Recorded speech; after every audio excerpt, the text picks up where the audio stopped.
The winter rain had just begun to fall over New York when Alexander Royce sat by the window of his penthouse, watching the drops race down the glass. To the world, he was the definition of success. Founder of Royce Holdings, billionaire, philanthropist, a man who could summon mayors with a phone call and CEOs with a raised eyebrow. But alone in his home, Alexander felt like a ghost inhabiting a gilded cage. His father had died young. His mother had passed 2 years ago, and the business empire he had built consumed everything that might have resembled family. At 63, he had wealth beyond measure, yet his chest often ached with the hollowness of unshared laughter, empty holidays, and cold dinners served on fine china. The city pulsed beneath him, yellow cabs, steaming vents, umbrellas crowding the sidewalks, but inside, silence pressed on him. It was a silence that made every tick of the grandfather clock sound like a reminder. Time was slipping away. 3 women filled that silence in different ways. Vivian Alcott, his longtime attorney and confidant, was all sharp heels and sharper instincts. A woman in her 50s, she had survived Wall Street's cruelties with fire in her veins and ambition in her eyes. Vivian was both ally and threat, her loyalty tied not to love but to power. Her laughter was polished, her words precise, her presence always reminding Alexander that life was a chessboard, and she played for keeps. Celeste Monroe, his fiancée, was 30 years younger, a socialite who wore designer gowns like armor. The tabloids called her the diamond on Alexander's arm, and she relished the attention.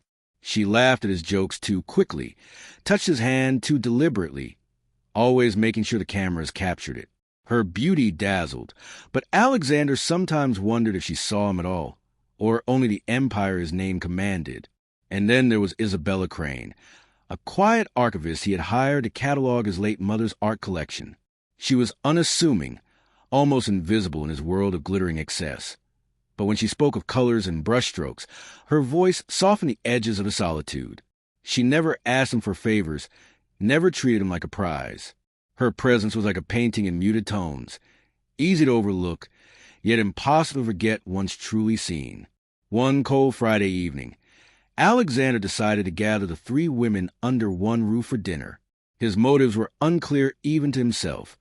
Loneliness, curiosity, perhaps a perverse need to watch how ambition, vanity, and quiet loyalty might clash in the same room. His dining table stretched like a runway of glass and steel, the city glittering through the tall windows behind it. A fire burned in the hearth, casting warmth that contrasted the sharpness of his mood. He told his chef to prepare something intimate, not extravagant. Roasted duck, root vegetables, and a Bordeaux that had aged almost as long as Celeste had been alive. When the women arrived, the evening began like theater.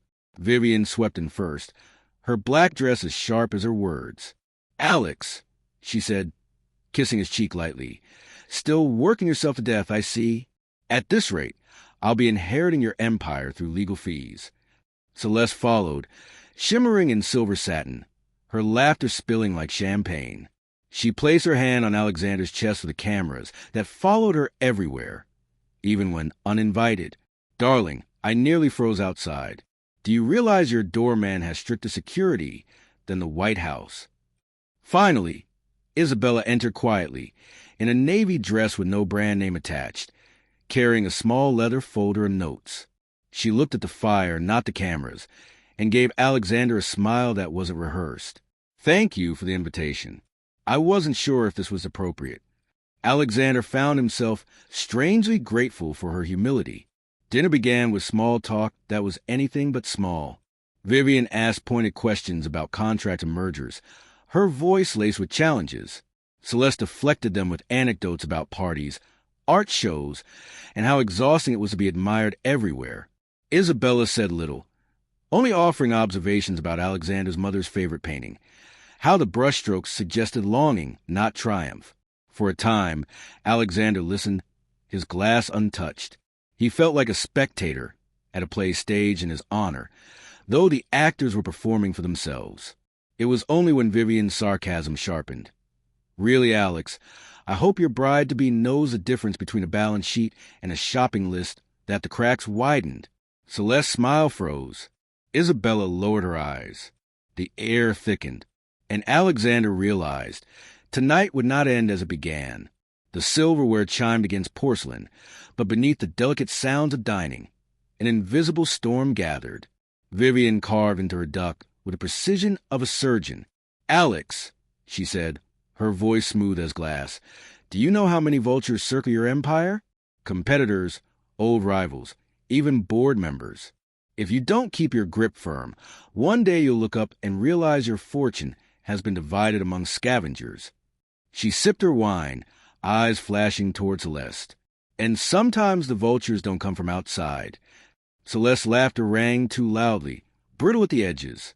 "Oh, Vivian, always so dramatic.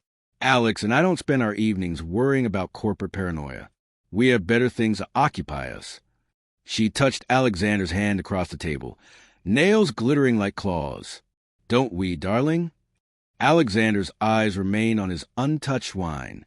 He could feel the performance tightening around him like a noose. Isabella, sitting quietly between them, finally spoke. "Power and money attract both loyalty and greed, but they can't tell you which is which. Not really. You have to listen in silence to know." The table paused. Vivian arched an eyebrow. Celeste rolled her eyes with theatrical disdain. Alexander, for the first time that evening, felt something stir in him. Not irritation, not amusement, but the faint spark of being understood. The courses moved on.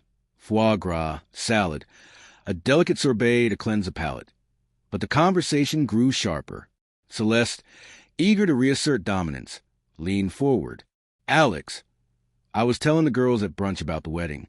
We simply must book the Chateau de Miraval in Provence. Can you imagine the photos? The world will swoon. Don't you agree?" Vivian smirked. "Yes, let's spend millions ensuring strangers approve of your vows." Very practical.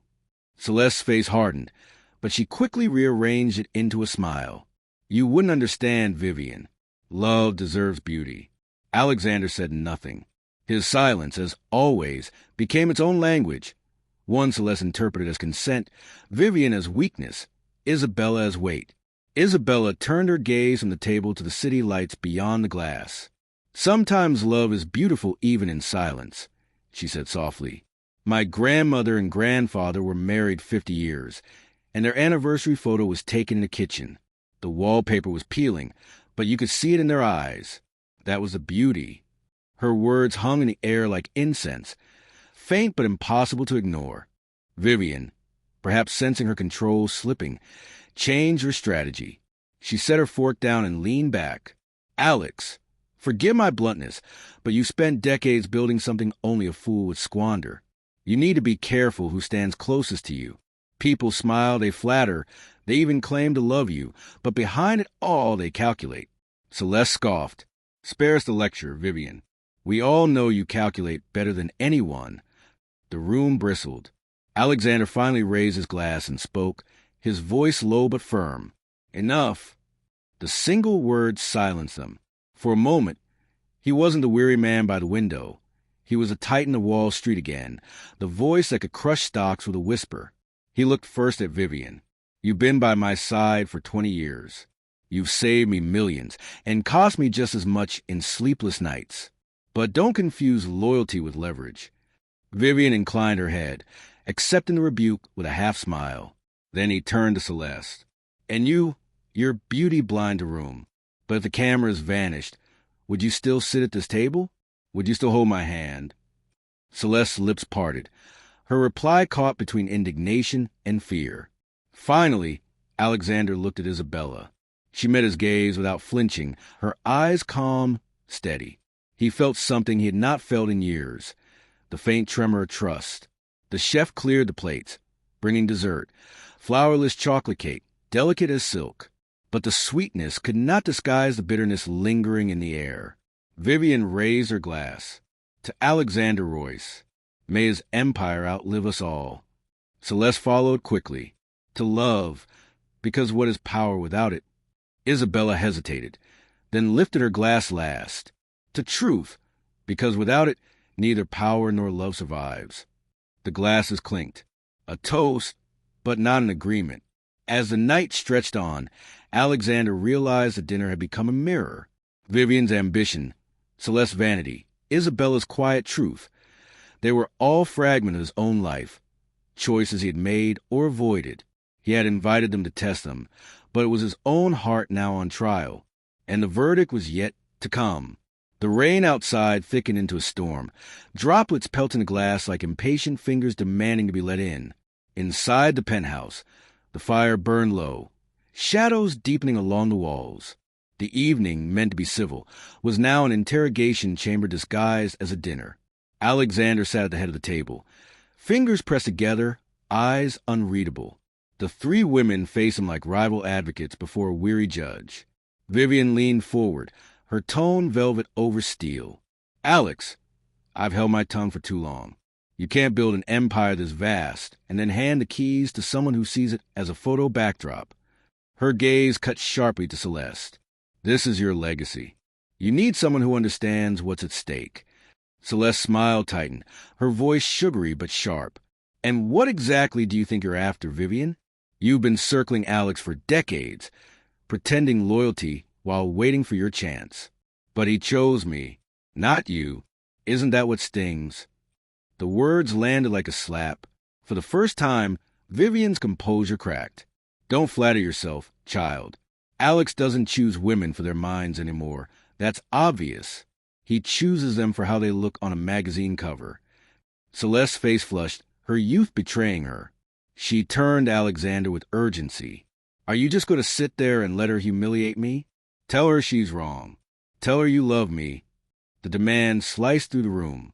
The silence that followed was heavier than any accusation. Alexander exhaled slowly, his chest rising and falling as though under a great weight.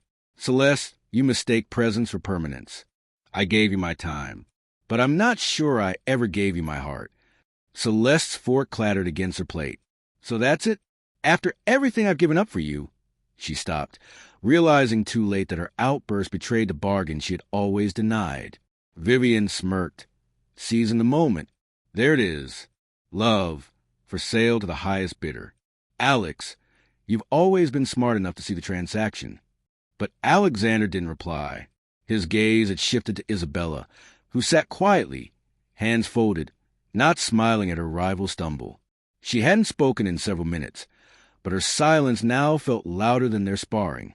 Finally, Isabella spoke, her voice soft yet steady. "This table feels less like a dinner, and more like a battlefield. Maybe that's why you invited us, Mr. Royce, to see which side would win." Alexander's eyes narrowed slightly, not in anger but in recognition. "And what do you think I've discovered?" Isabella met his gaze. "That none of us can win, not if we see you as a prize. Because then you're not a man, you're a throne. And thrones don't hold you when you're tired. They don't listen when the world feels empty. They don't care if you're lonely. They just keep demanding you sit straighter, shine brighter, reign longer." The room went still. Vivian's lips pressed together, as though unwilling to admit she heard truth in the archivist's words. Celeste stared, uncomprehending, as if Isabella had spoken a foreign language. Alexander leaned back, the weight in his shoulders easing ever so slightly. "And what do you see me as, Isabella? If not a throne?" Isabella hesitated, not out of fear, but because the truth mattered. A man who's tired of crowns, who just wants to eat dinner, without wondering if the people at his table love him, or his empire. The storm outside cracked with thunder. Inside, something in Alexander broke, though it wasn't despair. It was release. Vivian, unwilling to cede the floor, tried again. "Alex, don't let sentiment cloud your judgment. You built this empire because you never gave in to weakness. Don't throw it away now for a kind word and soft eyes." Celeste's voice rose in desperation. "Yes, Alex, listen to her. She's manipulating you. She wants what we all want, your wealth, your name. Don't you see? She's just better at pretending purity." But Alexander wasn't listening anymore. His mind replayed Isabella's words, the way she hadn't flinched under his stare, the way her tone carried neither seduction nor ambition, only honesty. He stood, slowly, deliberately. The scrape of his chair on the polished floor echoed like a gavel. "This dinner was meant to show me something," he said, his voice calm, resolute. "And it has." Vivian rose as well, her hand gripping the back of her chair. "Alex, He raised a hand, silencing her. "You've served me well, Vivian. But service built on ambition eventually serves itself. I know where your loyalty ends." Celeste's eyes brimmed with tears that glittered but did not fall. "And me? After everything, after I said yes to you." Alexander's gaze was steady, almost pitying. "You said yes to my name, but not to me." Finally, his eyes returned to Isabella.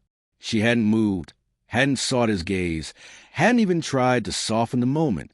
She simply sat in quiet stillness, as though she already knew storms pass without needing to be conquered. And Alexander Royce, the titan, the king, the man who once believed nothing could touch him, felt something stir in his chest that he hadn't felt in years. The storm outside had begun to ease, the rain tapering into a mist that blurred the city lights. But inside the penthouse, the air was heavier than ever. Vivian and Celeste sat in silence, their once commanding voices reduced to shadows. Alexander remained standing at the head of the table, a man no longer content to be silent. For decades, he had allowed others to project their ambitions, their insecurities, their desires onto him. Tonight, for the first time, he had forced them to face themselves. Vivian rose, her composure restored like a mask hastily reapplied. "Very well, Alex. You've made your choice. But remember this, empires fall not because of enemies, but because of sentiment. When that day comes, don't expect me to shield you." Her heels clicked sharply against the marble floor as she left, her departure as calculated as every step she had taken beside him all these years. Celeste lingered longer, her voice trembling as she tried to reclaim lost ground. "Alex, I can change. I can be what you need me to be. Just tell me what to do." For a fleeting moment, Alexander saw her as she truly was. Not a villain, not a seductress, but a young woman afraid of fading before she had even lived. His chest ached with something close to compassion. "You don't need to change for me, Celeste," he said gently. "But you do need to ask yourself who you are without the cameras, without the gowns, without the stage. Until then, I can't give you the life you think you want." Her lips trembled.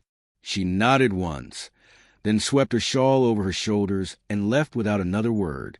The echo of the door closing left only Alexander and Isabella in the vast room, the fire burning low, the plates of dessert untouched. For several minutes, neither spoke. Isabella traced the rim of her glass, her eyes on the flickering flames.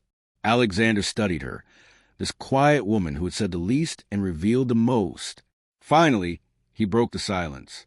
"You didn't argue for your place at this table." "Why?" She looked up at him, her gaze steady. "Because it was never my place to take. Your life is filled with people trying to claim pieces of it. I didn't want to be another." Her words struck deeper than any accusation Vivian had leveled or any plea Celeste had made. They were simple, unadorned, honest. Alexander moved closer, his footsteps echoing in the cavernous room. "And yet you're still here." Isabella smiled faintly. "Because you invited me, and because maybe you needed someone to sit at your table without asking for anything." For a long moment, Alexander said nothing. Then, almost without thinking, he reached for her hand. Her fingers were cool, delicate, but the warmth that passed between them was undeniable. It wasn't passion, not yet. It was something rarer, recognition, the quiet understanding that in a world built on transactions, true connection asked for nothing but presence. The days that followed rippled with change.